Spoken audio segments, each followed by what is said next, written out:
Good afternoon बच्चों ਆਪਾਂ chapter number 7 ਪੜਾਂਗੇ ਆਪਣੇ ਇਸ ਟਰਮੀਨਲ ਦਾ the story of my life written by Helen Keller. Introduction ਵੀ ਦੇਖ ਲੈਨੇ ਇਹਦੀ। Helen Keller was made blind and deaf through fever at the age of 19 month।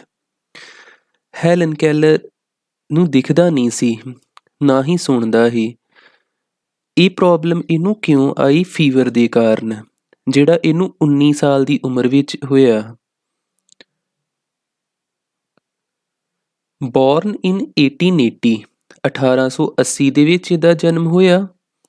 ਇਹ ਉਹ ਸਮਾਂ ਹੀ ਐਟ ਅ ਟਾਈਮ ਜਿਹੜਾ ਜਿਸ ਸਮੇਂ 'ਚ ਇਹਦਾ ਜਨਮ ਹੋਇਆ ਉਦੋਂ ਕਿਸ ਤਰ੍ਹਾਂ ਦਾ ਸਮਾਂ ਚੱਲਦਾ ਪਿਆ ਸੀ, ਜਦ ਬਲਾਈਂਡ ਅਤੇ ਡੈਫ ਪੀਪਲ ਜਿਹੜੇ ਹੁੰਦੇ ਸੀ ਉਹਨਾਂ ਨੂੰ ਕਿੱਥੇ ਭੇਜ ਦਿੱਤਾ ਜਾਂਦਾ ਸੀ? ਪੂਅਰ ਹਾਊਸ ਔਰ ਅਸਾਈਲਮ ਦੇ ਵਿੱਚ।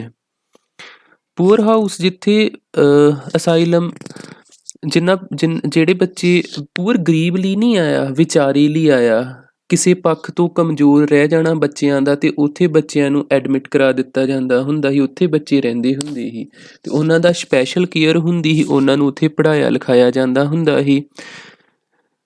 ਸਪੈਸ਼ਲ ਇੰਟੈਂਸ਼ਨ ਦੇਣ ਲਈ ਉਹਨਾਂ ਦਾ ਸਟਾਫ ਹੁੰਦਾ ਸੀ ਉੱਥੇ। ਉਹਨੂੰ ਉਹ ਸਮਾਂ ਇੱਦਾਂ ਦਾ ਸੀ ਵੀ ਉਦੋਂ ਇਹੋ ਜਿਹੇ ਲੋਕਾਂ ਨੂੰ ਭੇਜ ਦਿੱਤਾ ਜਾਂਦਾ ਸੀ ਜਿਹੜੇ ਡੈਫ ਅਤੇ ਬਲਾਈਂਡ ਹੁੰਦੇ ਸੀ। She went on to live a fuller and more adventurous life than many before or since। Helen Keller ਜਿਹੜੀ ਆਪਣਾ ਜੀਵਨ ਬੜਾ ਹੀ ਰੋਮਾਂਚਕ, ਬਹੁਤ ਹੀ ਵਧੀਆ, ਮਜ਼ੇਦਾਰ ਜੀਣਾ ਚਾਹੁੰਦੀ ਸੀ। ਭਾਵੇਂ ਉਹਦਾ ਪਹਿਲਾਂ ਵਾਲਾ ਜੀਵਨ ਜਾਂ ਬਾਅਦ ਵਾਲਾ ਜੀਵਨ ਕਾਫੀ ਵਧੀਆ ਉਹ ਬਣਾਉਣਾ ਚਾਹੁੰਦੀ ਸੀ ਆਪਣੀ ਲਾਈਫ ਨੂੰ, ਅਤੇ ਜੀਣਾ ਵੀ ਚਾਹੁੰਦੀ ਸੀ। Despite being blind and deaf, it was clear that Helen had a remarkable gift for communication। Blind ਤੇ ਡੈਫ ਹੋਣ ਦੇ ਬਾਵਜੂਦ ਵੀ, ਬਲਾਈਂਡ ਮਤਲਬ ਦਿਖਣਾ ਨਾ, ਡੈਫ ਮਤਲਬ ਸੁਣਨਾ ਨਾ, ਉਹਦੇ ਕੋਲ ਇੱਕ ਬੜਾ ਹੀ ਰਿਮਾਰਕੇਬਲ ਗਿਫਟ ਹੀ, ਇੱਕ ਬੜਾ ਹੀ ਤੋਹਫਾ ਹੀ ਕਮਿਊਨੀਕੇਸ਼ਨ ਦਾ। ਮਤਲਬ ਆਪਣੀ ਗੱਲ ਕਿਸੇ ਤੱਕ ਪਹੁੰਚਾਉਣਾ ਅਤੇ ਕਿਸੇ ਦੀ ਗੱਲ ਆਪਣੇ ਤੱਕ ਪਹੁੰਚਾਉਣਾ। ਇੱਦਾਂ ਦਾ ਉਹਦੇ ਕੋਲ ਇੱਕ ਪਰਮਾਤਮਾ ਵੱਲੋਂ ਹੀ ਤੋਹਫਾ ਹੈਗਾ ਹੀ। She learn to read and write Braille. Braille ਕੋਈ ਲੈਂਗੁਏਜ ਹੋਊਗੀ, ਕਿਸੇ ਤਰ੍ਹਾਂ ਦਾ ਕਮਿਊਨੀਕੇਸ਼ਨ ਕਰਨ ਲਈ ਸਾਧਨ ਹੋਊਗਾ, ਕੋਈ ਭਾਸ਼ਾ ਹੋ ਸਕਦੀ। ਉਹਨੂੰ ਲਿਖਣਾ ਪੜ੍ਹਨਾ ਸਿੱਖਿਆ ਇਹਨੇ, ਹੈਲਨ ਕੈਲਰ ਨੇ, ਬ੍ਰੇਲ ਨੂੰ। And to read lips by feeling the shape and vibration formed by people's mouth as they speak. ਅਤੇ ਹੋਰ ਉਹਨੂੰ ਉਹ ਬੁੱਲਾਂ ਨੂੰ ਪਹਿਚਾਣ ਲੈਂਦੀ ਵੀ ਉਹ ਕੋਈ ਕੀ ਬੋਲਦਾ ਪਿਆ ਵਾ, ਵੀ ਜਿੱਦਾਂ ਹੀ ਬੁੱਲ ਵਾਈਬਰੇਟ ਕਰਦੇ ਹੀ ਸ਼ੇਪ ਬਣਦੀ ਹੀ ਬੁੱਲਾਂ ਦੀ, ਉਹਨੂੰ ਪਤਾ ਲੱਗ ਜਾਂਦਾ ਸੀ ਵੀ ਕੋਈ ਕੀ ਕਹਿਣਾ ਚਾਹੁੰਦਾ ਏ। ਇਸ ਤਰ੍ਹਾਂ ਦੀ ਉਹਦੇ ਕੋਲ ਇੱਕ ਬੜਾ ਹੀ ਪਰਮਾਤਮਾ ਵੱਲੋਂ ਰਿਮਾਰਕੇਬਲ ਗਿਫਟ ਹੈਗਾ ਹੀ।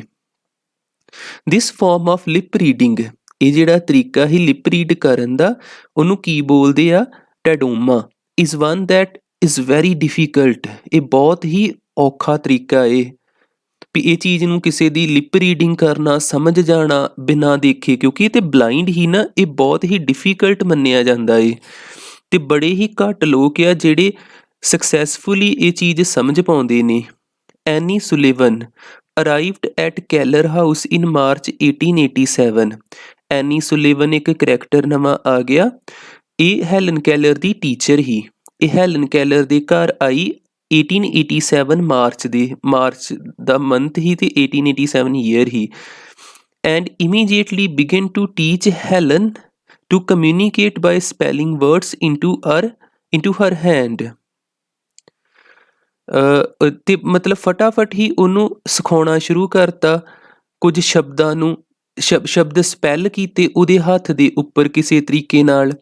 ਐਟ ਦਾ ਏਜ ਆਫ 22, 22 ਸਾਲ ਦੀ ਉਮਰ ਦੇ ਵਿੱਚ ਹੈਲਨ ਕੈਲਰ ਨੇ ਪਬਲਿਸ਼ ਕਰਤੀ ਆਪਣੀ ਆਟੋਬਾਇਓਗ੍ਰਾਫੀ, ਆਪਣੀ ਸਵੈ ਜੀਵਨੀ, ਕਿਤਾਬ ਲਿਖੀ ਇੱਕ, ਜਿਸ 'ਚ ਆਪਣਾ ਸਾਰਾ ਜੀਵਨ ਬਾਰੇ ਦੱਸਿਆ। 22 ਸਾਲ ਦੀ ਉਮਰ ਦੇ ਵਿੱਚ ਉਹ ਕਿਤਾਬ ਨੂੰ ਪਬਲਿਸ਼ ਕਰ ਦਿੱਤਾ ਗਿਆ। ਅਤੇ ਉਸ ਕਿਤਾਬ ਦਾ ਨਾਮ ਕੀ ਹੈਗਾ ਹੀ? The story of my life. 1903 ਦੇ ਵਿੱਚ ਇਹ ਲਿਖੀ ਗਈ ਹੋਊਗੀ।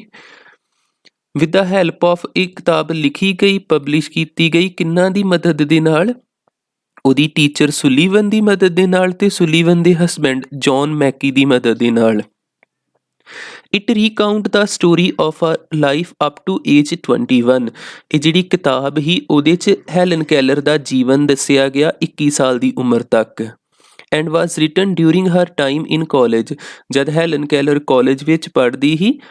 ਡੈਫ ਬਲਾਈਂਡ ਅਤੇ ਡੈਫ ਇਹ ਹੈ ਹੀ, ਉਸ ਦੇ ਬਾਵਜੂਦ ਵੀ ਇਹ ਕਾਲਜ ਵਿੱਚ ਪੜ੍ਹੀ, ਸਟੱਡੀ ਕੀਤੀ ਅਤੇ ਆਪਣੀ ਕਿਤਾਬ ਇਹਨੇ ਪਬਲਿਸ਼ ਕਰਾਈ, ਲਿਖੀ ਕਿਤਾਬ ਆਪਣੀ ਸਵੈ ਜੀਵਨੀ। ਅਤੇ ਇਹਨੇ ਕਦ ਲਿਖੀ ਆ, ਕਿਹੜੇ ਸਮੇਂ ਦੇ ਵਿੱਚ, ਜਦ ਇਹ ਕਾਲਜ ਵਿੱਚ ਹੀ ਹੈਲਨ ਕੈਲਰ।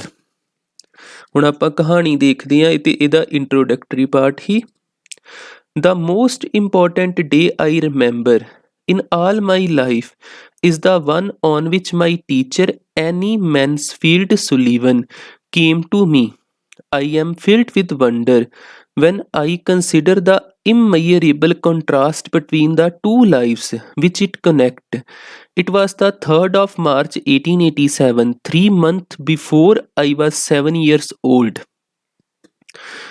ਬੜਾ ਹੀ ਮਹੱਤਵਪੂਰਨ ਦਿਨ ਇਹਨੇ ਕਿਹਾ, ਜਿਹੜਾ ਇਹਨੂੰ ਜੀਵਨ ਦੇ ਵਿੱਚ ਯਾਦ ਹੈ। ਇਹ ਉਹ ਦਿਨ ਆ ਜਦ ਇਹਦੀ ਟੀਚਰ ਐਨੀ ਮੈਨਸਫੀਲਡ ਸੁਲੀਵਨ ਇਹਦੇ ਕੋਲ ਆਈ।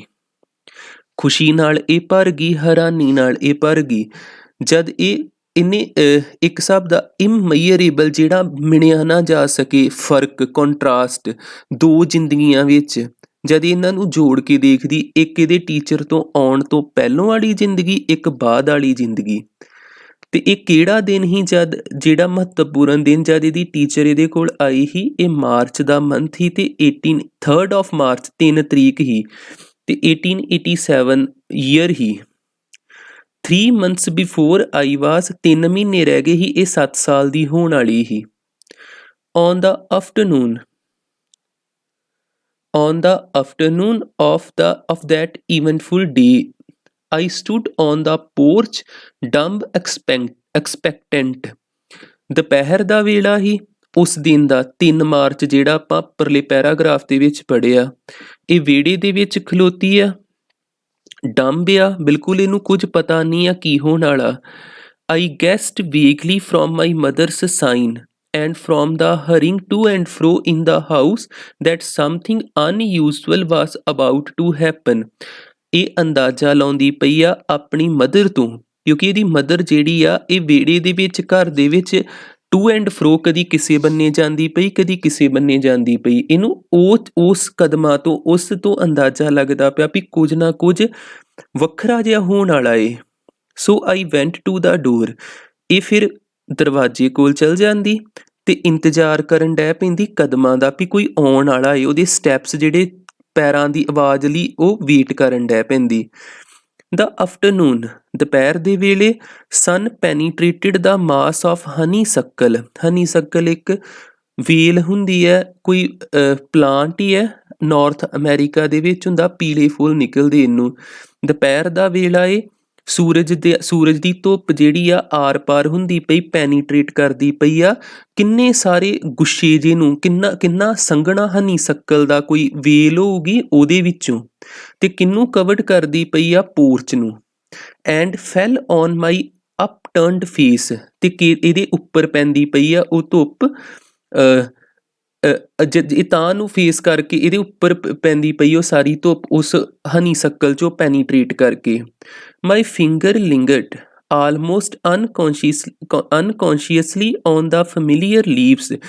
ਐਂਡ ਫੈਮੀਲੀਅਰ ਮਤਲਬ ਇਹ ਉਹਨਾਂ ਪੱਤਿਆਂ ਨੂੰ ਜਾਣਦੀ ਹੈ, ਉਸ ਵੇਲ ਦੇ ਪੱਤਿਆਂ ਨੂੰ, ਵੀ ਇਹਦੇ ਕੋਲ ਬੜੀ ਵਧੀਆ ਕਲਾ ਹੀ, ਇਹ ਟੱਚ ਕਰਕੇ ਸਮਝ ਜਾਂਦੀ ਹੁੰਦੀ ਹੈ ਕਿਹੜੀ ਚੀਜ਼ ਹੈ। ਨਾਲੇ ਇਹ ਉਸੇ ਘਰ 'ਚ ਰਹਿੰਦੀ, ਅਤੇ ਇਹਨੂੰ ਪਤਾ ਹੈ ਵੀ ਕਿਹੜੇ ਪੱਤੇ ਨੇ, ਕਿੱਦਾਂ ਨੇ, ਫੈਮੀਲੀਅਰ ਹੈ ਉਹਨਾਂ ਪੱਤਿਆਂ ਤੋਂ, ਬਲੌਸਮ ਉਹਨਾਂ ਦੀ ਖੁਸ਼ਬੂ ਤੋਂ ਖਿੜੇ ਹੋਏ ਨੇ।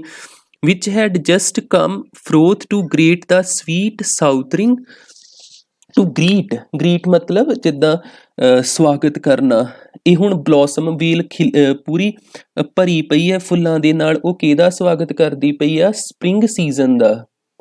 I did not know what the future held of marvel or surprise for me.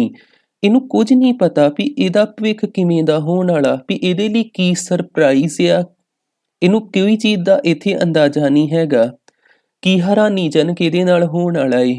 anger and bitterness had preyed upon me। preyed ਹੁੰਦਾ ਸ਼ਿਕਾਰ ਕਰਨਾ, ਗੁੱਸਾ, ਖਿਜਣਾ, ਕੜਵਾਪਨ, ਇਹ ਚੀਜ਼ ਨੇ ਇਹਨੂੰ ਦਬੋਚਿਆ ਹੋਇਆ ਵਾ। ਕਿੰਨੇ ਹਫ਼ਤਿਆਂ ਦੇ ਉੱਪਰ, ਕਿੰਨੇ ਹਫ਼ਤਿਆਂ ਤੋਂ, continually for weeks। Have you ever been at sea in a dense fog, when it seemed as if a tangible white darkness shut you in, and the great ship tense and anxious? ਹੁਣ ਇਹ ਆਪਣੀ ਹਾਲਾਤ ਦੱਸਣ ਲੱਗੀ ਆ, ਕਿਹਦੇ ਨਾਲ compare ਕਰਕੇ ਵੀ ਜਿੱਦਾਂ ਤੁਸੀਂ ਸਮੁੰਦਰ ਵਿੱਚ ਹੋਵੋ, ਸੰਘਣੀ ਧੁੰਦ ਹੋਵੇ, ਤੁਹਾਨੂੰ ਹਨੇਰੇ ਨੇ ਘੇਰਿਆ ਹੋਵੇ। ਹਨੇਰਾ ਵੀ ਕਿੱਦਾਂ ਦਾ, ਅੱਗੇ ਕੁਝ ਨਾ ਦਿਖਣਾ, ਵਾਈਟ ਡਾਰਕਨੈਸ ਕਿਹਾ, ਜਿੱਦਾਂ ਧੁੰਦ ਹੁੰਦੀ ਹੈ, ਤੇ ਇੱਕ ਵੱਡਾ ਸਾਰਾ ਸ਼ਿਪ ਹੋਵੇ, ਬੇਚੈਨ ਹੋ ਤੁਸੀਂ, ਇਸ ਤਰ੍ਹਾਂ ਦੇ ਇਹਨੇ ਹਾਲਾਤ ਇੱਥੇ ਦੱਸੇ ਨੇ। ਨੈਕਸਟ ਪੇਜ ਤੇ ਦੇਖਦੇ ਅੱਗੇ ਕਿਸ ਤਰ੍ਹਾਂ ਦੀ ਸਟੋਰੀ ਹੋਊਗੀ।